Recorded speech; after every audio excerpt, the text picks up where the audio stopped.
Alors aujourd'hui, on a décidé avec IDEAS Lab de mener un projet qu'on appelle Cité 2030, qui est d'imaginer quels pourraient être les produits et services qu'on pourrait proposer dans la ville 2030. Avec IDEAS Lab, on a conçu une méthode pour impliquer l'ensemble des partenaires dans la démarche. On a un GDF Suez qui a imaginé cette ville-là d'un point de vue de l'énergie, d'un point de vue d'un regard d'énergéticien.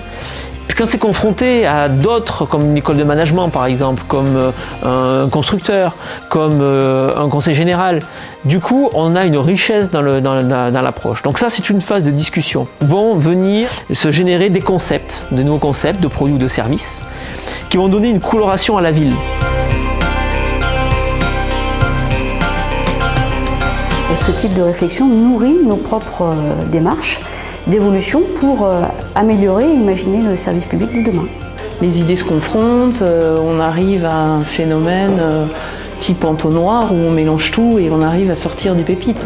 On est beaucoup plus productif et on entre dans un process d'open innovation qui donne une force claire et indéniable par rapport à de la R&D en silo en interne. Concrétiser un objet commun sur lequel on arrive à tous avoir des mots, des langages, et des objets qu'on va pouvoir, avec lesquels on va pouvoir faire réagir nos propres entreprises.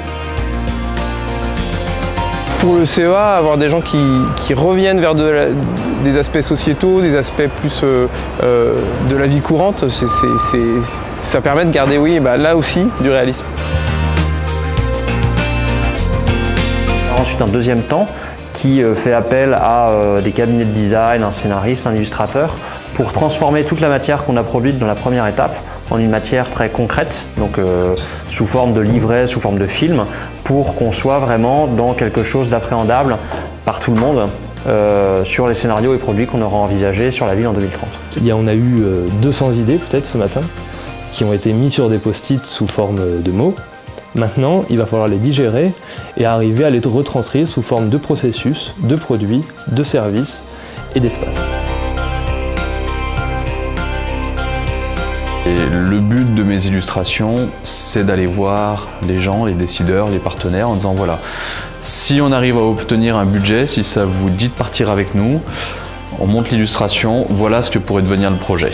À un moment donné, on sert un peu de passeur, c'est-à-dire on va faire en sorte que tout ce qui a été dit, tout ce qui a été pensé, ça peut effectivement être pris en charge par un réalisateur pour pouvoir faire le film, les séquences filmées finales.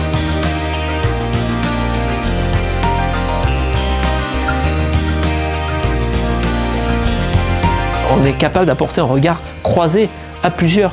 Dans toutes nos sessions, on a quand même des gens de la construction, de l'automobile, des télécoms médias, on a des gens qui viennent de la recherche technologique, des sciences humaines et sociales, et donc c'est ce croisement de profils qui nous permet de nous projeter sur ces villes-là, après de pouvoir explorer, et puis ce qu'on espère très vite, de pouvoir expérimenter.